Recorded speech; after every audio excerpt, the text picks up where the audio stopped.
Yo, what's up mga boss? Kulotski TV here. May naispatan ako dito na comment. Ito, ang sabi ni Military Crops, shoutout sa'yo, ang sabi niya, pre, bumili ako ng G43 black na pellet gun sa Lazada mo. Ang ganda! Yun na talagang yung pagkakasabi niya ng ang ganda, napasigaw pa. Alam nyo mga boss, hindi yan scripted ha. Binabasa ko lang yung mga comment nyo, hindi ko sinabing i-comment niya yan, sarili niya yan. So nagandahan siya doon sa G43. So kung matatandaan nyo mga boss, yung G43 yan yung cute size na pellet gun natin dito na Glock. Glock 19 ata siya pero pinangalan ko kasi doon G43 talaga. So yun na yung naging code ko ron kaya G43. Pero Glock 19 yun mga boss na maliit, cute size. So ngayon, re-reviewin natin yung G43 para mapatunayan natin na nagandahan talaga siya at makita nyo na maganda talaga. So itong vlog na to is all about G43. Susubukan natin, titignan natin at kung kaya, bubuksan ko pa yung loob para mas makita natin yung loob, no? Kung mapapansin nyo, itong background ko is nagbago na naman. Ito na yung mga laruan ko na kino-collection ko. Yan, di ba? Nandoon niya sa labas. Ngayon, pinasok ko dito sa loob. Hindi ako mapakali. So yan mga boss, yung setup ko ngayon. Pinasok ko yung mga laruan ko dito, katabi ng mga computer. So namimiss ko kasi yung apartment, yung pinanggalingan natin na bahay. Ganito yung setup natin doon, di ba? Magkakalapit, malapit sa computer table ko. Pag nai-stress ako, dito lang ako tumitingin. Kesa nung nandito siya sa labas, yan, nung nandito siya sa labas, dyan siya nakalagay. So ang layo kasi, tapos doon, di ko sila na-appreciate pag malayo sa akin. So parang naka-display lang sila doon or parang nakatambak lang sila doon. So ngayon, nilipat ko sila dito, mas na-appreciate ko na ulit yung mga laruan ko. So, yan, etong kwarto na to is ito yung magiging parang gaming room / nandito lahat ng mga laruan natin. So, yan, okay. So, eto yung G43 natin dito mga bossing. So, nakaano lang siya, no, ordinary pellet gun. Mas mura kaysa dun sa iba dahil yung size niya is mas maliit. Pero kahit mas mura to, 350 pesos, yung slide niya is metal mga boss, no? Yun yung pinagkaiba niya sa mga ibang ordinary na barel. Etong G43 natin dito or yung G19 natin dito, Glock 19 na maliit, is alloy yung slide niya mga bossing. And then yung lakas nito mga boss, parang kasing lakas din to ng konti, no? Ng konting-konti sa Q1.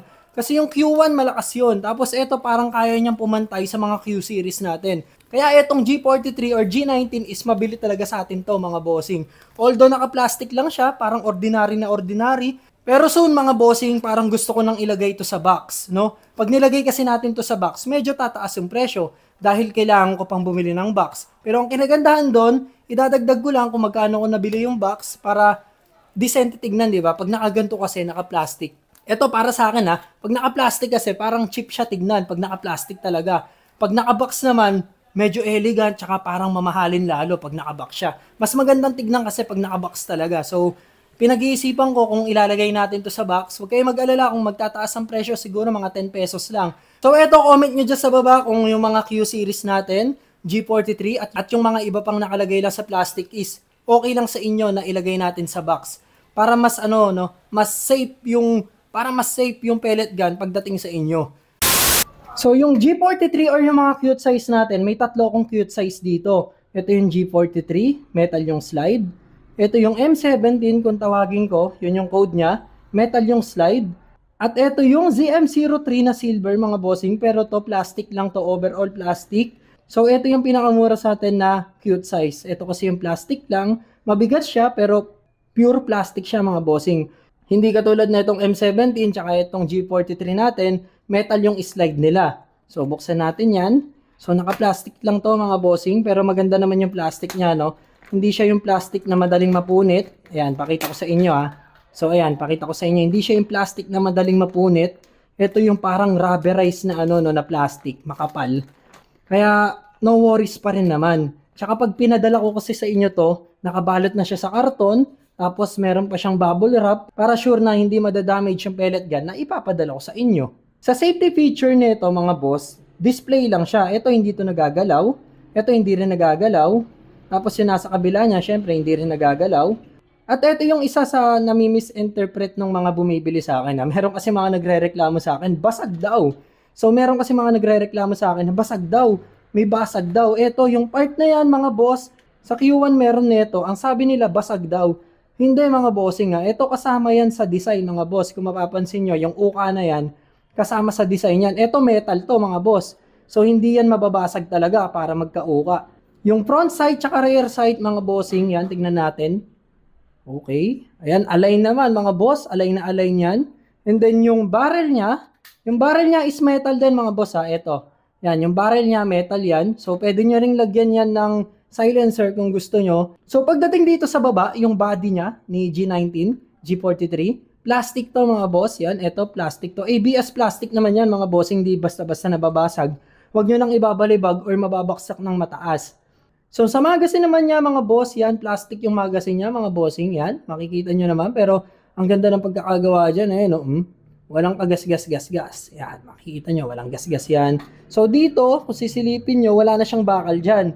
Kadalasan kasi yung mga pellet gun natin, may bakal pa rito para mas bumigat pa. So eto, mabigat na siya, kahit wala na siyang bakal dito. Eto kasi talaga nagpapabigat dyan. Yan, yung slide na to mga boss. Yan, narinig nyo? Yung G43 mga boss, kung tatanungin nyo kung anong bala kaya sa kanya, kaya niya yung mga 0.20 grams, tapos kaya rin niya yung mga 0.12 grams. Yung mga pangpalengke na bala, kaya rin naman niya kasi natetesting ko na to, meron akong ganito na ginagamit nun. So kaya niya rin yung mga pampalengke. Pero kung gagamit man kayo ng bibis, dito na kayo sa mga ganito mga boss. Ito kasi, ang pagkakagawa sa bibis na to, talagang smooth na smooth siya. Wala siyang guhit sa gitna, no? Wala siyang guhit sa gitna. Ito, perfect yung pagkakabilog niyan.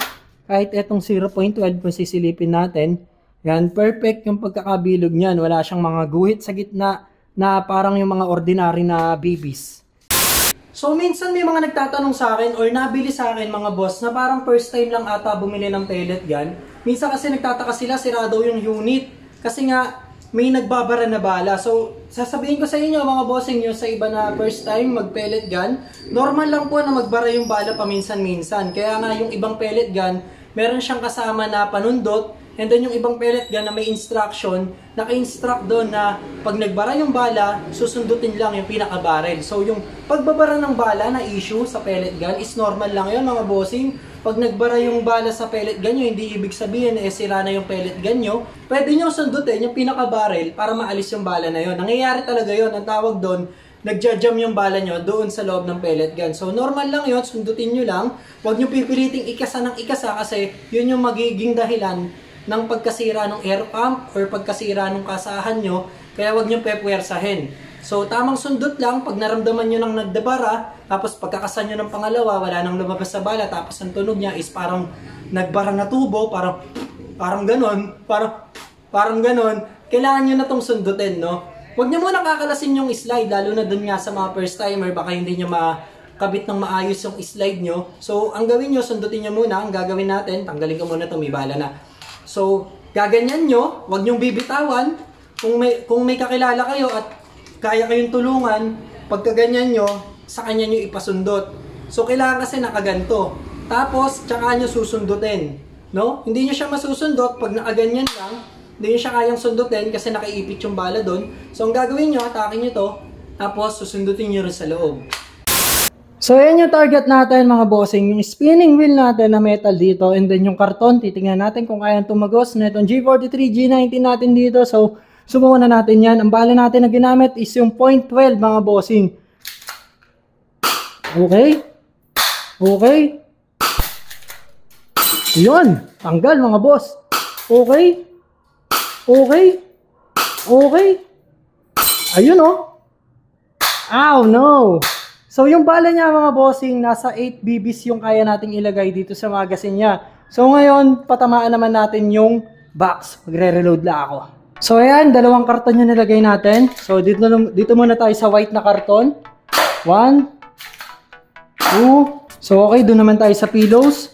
1, 2. Mas makapal to mga boss, yung brown na yan. Ito naman, medyo manipis lang. So check natin.